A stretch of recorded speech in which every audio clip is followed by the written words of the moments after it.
Live from Hallandale Beach, it's Holistic Strides.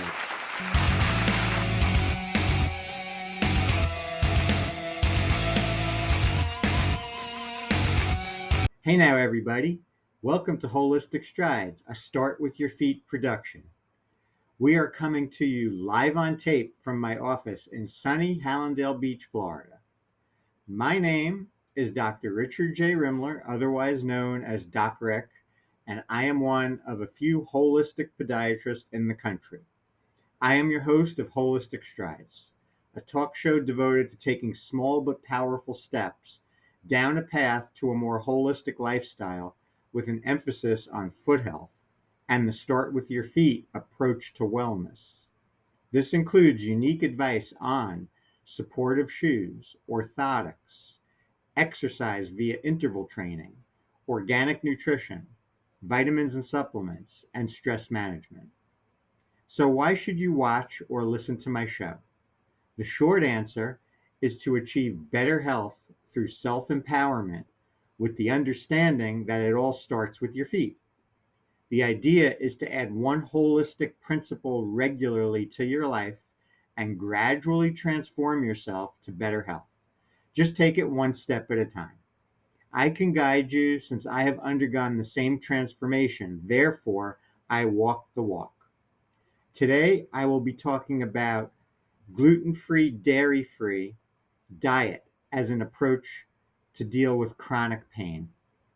Before we get to that, I want to go over what I feel is the most important thing that you can do for your health besides not smoking cigarettes: interval training.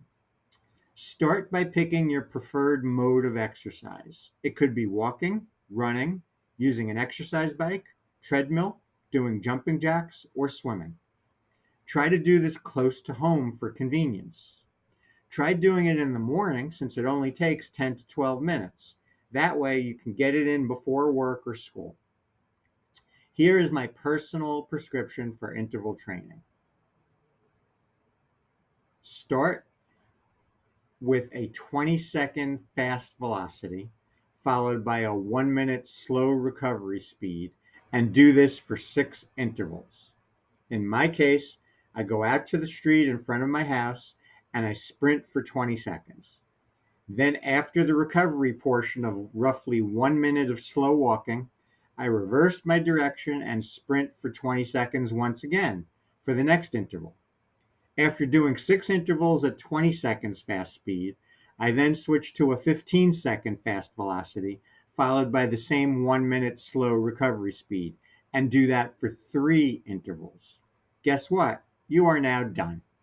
The take home point is that the final 3 intervals must be done at a faster speed to reap the health benefits, which are substantial.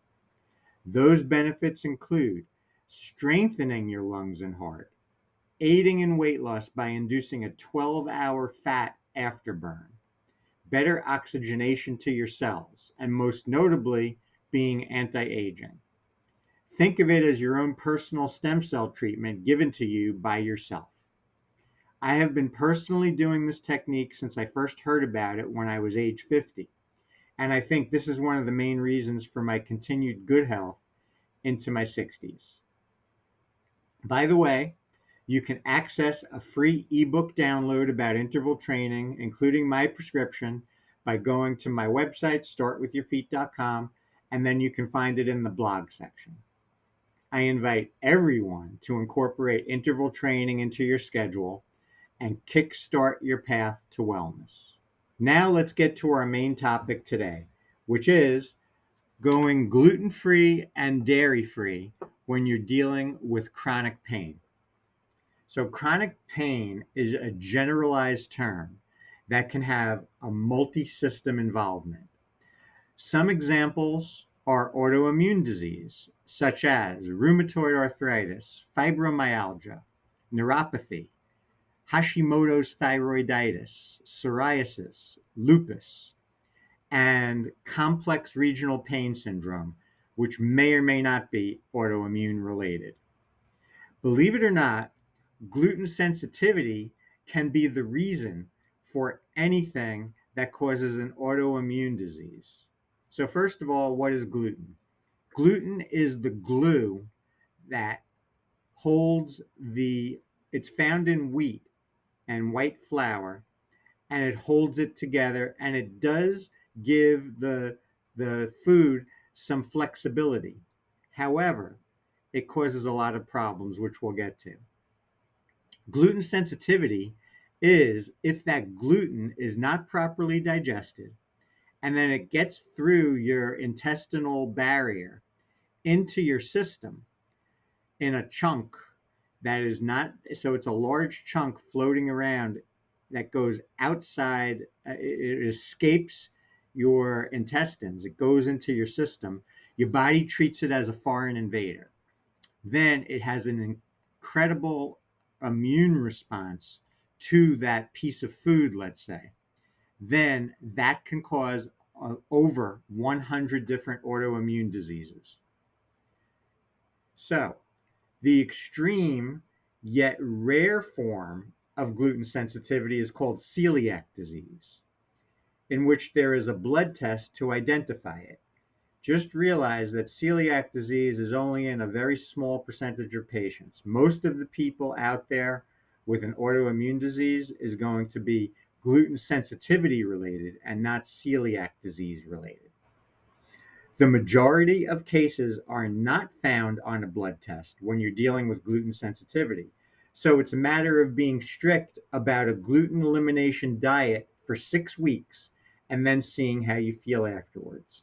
So if you are dealing with a potential autoimmune disease and you think that gluten might be the reason, then what you want to do is you want to eliminate gluten completely and strictly for 6 weeks without any cheating.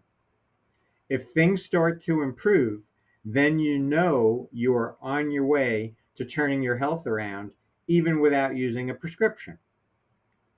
You can actually reboot your body like a computer with a strict 6 week gluten free diet. Once you achieve that rebooting, believe it or not, you can reintroduce gluten into your diet, but you can only do it one meal per week without starting off the autoimmune response again. So you can have on the weekend, let's say, you can have a cheat meal, whether it's Friday night, Saturday afternoon, Saturday night, Sunday afternoon, Sunday night, whenever you want to do it. You can have one meal where you have some pizza, or you have a sandwich with bread, or you have real pasta made from whole wheat. You can do that only once per week once you have done the 6 weeks elimination period. So, for bread, how do you go about going on this elimination period? For bread, you can then potentially have sprouted bread instead of gluten free bread. I believe sprouted bread is the healthiest bread because even gluten free bread is inflammatory, whereas sprouted bread is not. So, sprouted bread is not going to increase inflammation in your body. Inflammation causes 90% of all chronic disease. So, let's go with sprouted bread as your bread of choice. With pasta, instead of whole white flour pasta, go to a bean-based pasta made from garbanzo beans or lentils. Something like that will be low inflammatory and not contribute to a gluten sensitivity reaction. So remember, gluten-free products are still inflammatory, so they are still not the best choice when it comes to your diet.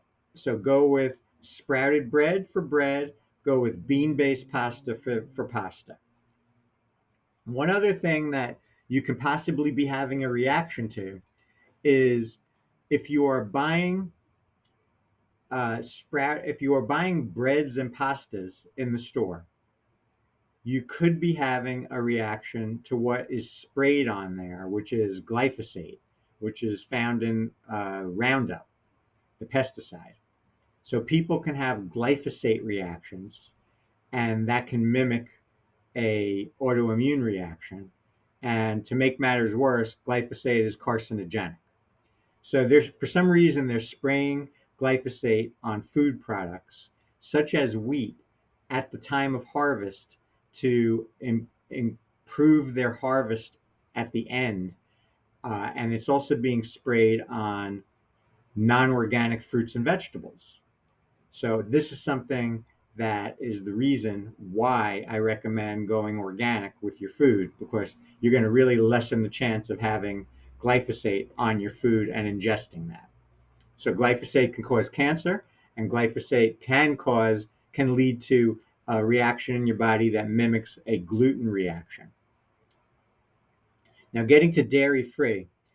Dairy free is a good idea to start eliminating. Dairy should be eliminated if you are experiencing chronic sinus infections or chronic bronchitis.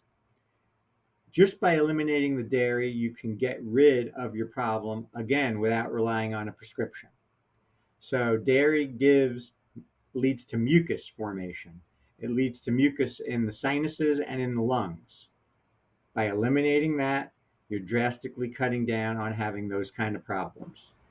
So you can switch from regular cheese to a dairy-free cheese like almond cheese, or non non cheese non vegan feta cheese.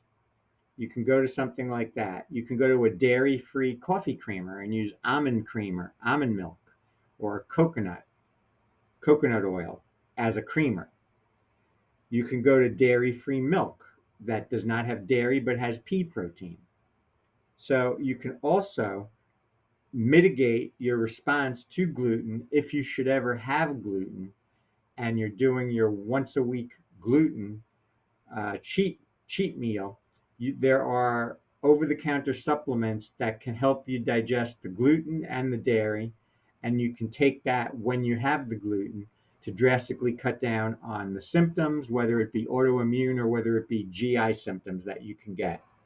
So, how do I know about gluten free, dairy free?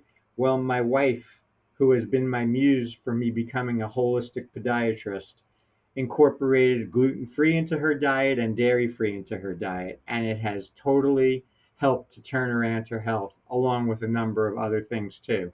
But that has been integral to her turning around her health. So, in summary, gluten can be the source of many autoimmune diseases. Because it cannot be tested, it is something that needs to be eliminated and then monitored. So you just have to eliminate it for 6 weeks straight, monitor and see if you have an improvement of your symptoms, and of course, work with a doctor who can, preferably a functional medicine doctor, who can work with you and do other necessary treatments besides just attacking it on your own with the gluten free and potentially dairy free as an approach. You need to start looking at all labels when doing a gluten elimination, because even something like teriyaki sauce is made from wheat that has gluten in it. But don't worry, you can get gluten free teriyaki sauce if you wanted to do that on a dish that you're having. Start your journey to better health by going gluten free, perhaps dairy free, if you are dealing with an autoimmune condition.